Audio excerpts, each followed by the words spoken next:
Sometimes, the darkest waves carry us to the brightest shores. She thought the dolphin attack would end her life, but little did she know, it was only the beginning of a destiny she never imagined. The summer sun glittered over the turquoise waters of Key Largo, Florida, painting the waves in hues of silver and gold. 21-year-old Elena Hart had always loved the ocean. It was her sanctuary, her escape, her home. As a marine biology student, she spent countless hours studying marine life, volunteering at dolphin centers, and diving into the deep blue like it was second nature. That morning, she had gone out with a group of tourists on a dolphin swim experience. Everyone was excited, laughing, and clicking photos, unaware that the ocean, so beautiful, so inviting, can also turn cruel without warning. Elena had been leading a small group, explaining dolphin behavior when a sudden commotion broke out in the water. One of the dolphins, a large male known as Kai, suddenly grew aggressive. At first, it looked like playful splashing, but then it turned violent. The dolphin lunged, ramming into Elena's ribs with terrifying force. The impact knocked the air out of her lungs. Before she could regain balance, Kai struck again, dragging her down under the water. Panic rose in her chest as saltwater filled her mouth. The sea that once comforted her now felt like a watery grave.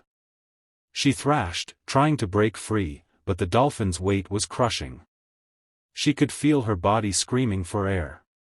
Tourists on the boat screamed, but their voices blurred into the roar of water in her ears. As the dolphin pulled her down, her vision blurred.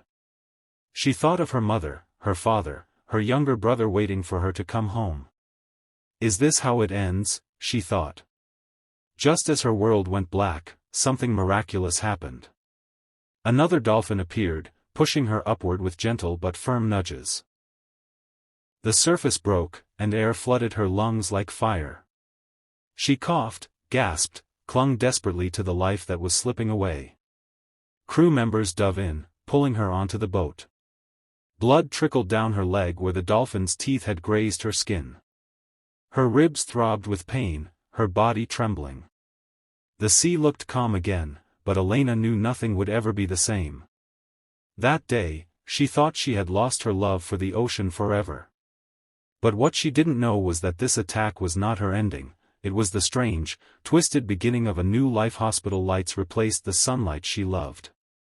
The steady beep of a heart monitor reminded her that she was still alive. Elena lay in the hospital bed, bandages around her ribs, bruises decorating her arms and legs, and stitches along her thigh. Every breath hurt, not just because of the fractured ribs but because of the weight of fear pressing on her chest. The doctors said she was lucky, very lucky. A few more seconds underwater, and her lungs would have filled beyond recovery. A few more inches deeper, and the dolphin's strike could have broken her spine. She nodded mechanically, but inside, she wasn't sure she felt lucky. Instead, she felt betrayed. The creatures she dedicated her life to, the animals she trusted, had nearly killed her. Her parents sat by her side, holding her hands, whispering encouragement. But no amount of love could erase the replaying image in her mind, the dolphin's force, the water closing over her head, the terror of dying alone in the deep. Nightmares haunted her sleep. Even the sound of running water from the hospital's sink sent shivers down her spine. Weeks passed, but the emotional wounds deepened instead of healing. She told herself she would never step foot in the ocean again. Yet, as fate often works in mysterious ways, her professors and fellow researchers refused to let her give up. One day, her professor, Dr. Reynolds, visited her and said something that struck her heart. Elena, sometimes the ocean tests those who are meant to protect it. You survived because you still have work to do. Those words clung to her. She hated them, but she couldn't forget them. Months later, when her body was stronger and her wounds had faded to scars, she found herself walking along the shoreline again. Her steps were hesitant, but her soul pulled her back to the sea. She didn't dive in. She didn't even touch the water. But she stood there, listening to the waves, and for the first time since the attack, she didn't feel fear, she felt a strange calling. Something inside her whispered, "Your story isn't over." Healing didn't happen overnight. It took Elena nearly 2 years to rebuild her strength, her trust, and most importantly, her purpose. Instead of running from the attack, she began studying it. Why had the dolphin acted that way? Why did another dolphin intervene? She pored over research, interviewed marine experts, and studied dolphin psychology with renewed determination. What she discovered shocked her. Many dolphins held in captivity or semi-captive programs were under extreme stress, often leading to unpredictable aggression. Her attack wasn't random, it was a desperate cry from an animal living in unnatural conditions. The dolphin that saved her was proof of another truth: not all captivity erases a dolphin's instinct for empathy. Instead of feeling like a victim, Elena began to see herself as chosen. She hadn't survived just to live in fear, she had survived to speak for those who couldn't. With fire in her heart, she founded Waves of Freedom, a non-profit dedicated to protecting dolphins and ending exploitative captivity programs.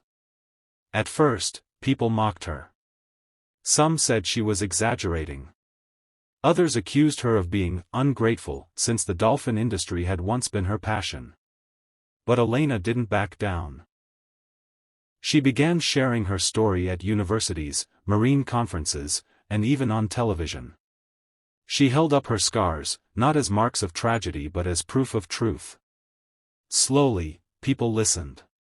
Volunteers joined her cause. Donations trickled in. Her small organization grew into a powerful movement. What had once been her nightmare became her strength.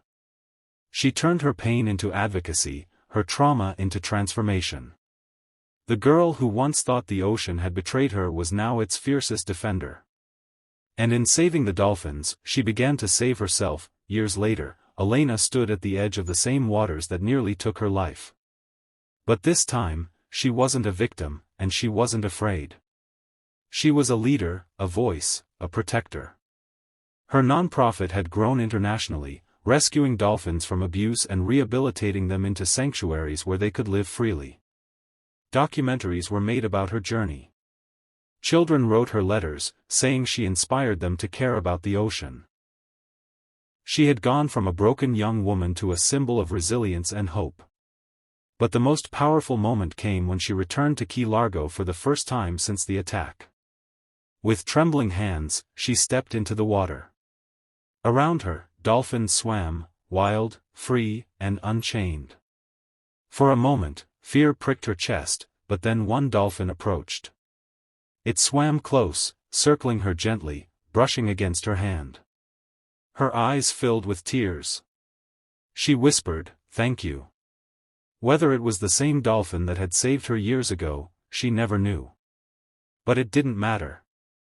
What mattered was the lesson the ocean had taught her: sometimes, the things that nearly break us are the very things that shape us. Elena realized she hadn't been attacked that day in the water. She had been awakened. Her life had been given back to her with new purpose.